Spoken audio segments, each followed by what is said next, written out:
Here is a question. Read it carefully and think about the answer. Let us solve it step by step. Let us first understand the key concept here. OsO4 performs syn-dihydroxylation, adding two OH groups to the same face of a double bond. Moving on to the next step. Identify the substrate. Cyclopentene is a symmetric cyclic alkene.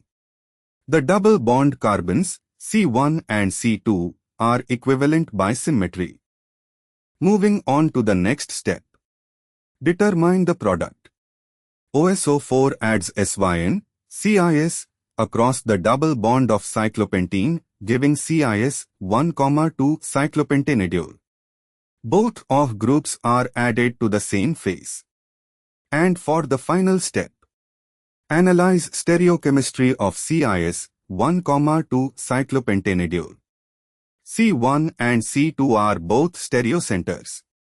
Syn addition from the top face gives 1R, 2S, and syn addition from the bottom face gives 1S, 2R.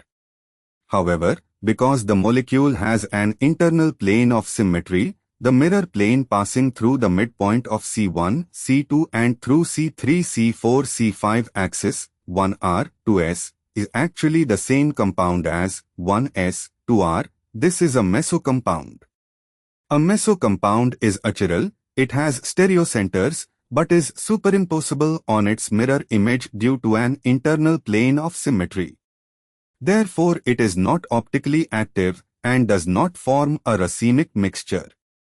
A. Achiral, correct, mesocompounds are achiral. B. Racemic, incorrect, a racemic mixture consists of equal amounts of two enantiomers. Here only one compound, the mesoform, is produced. C. Meso, correct, CIS 1,2 cyclopentanediol is a mesocompound.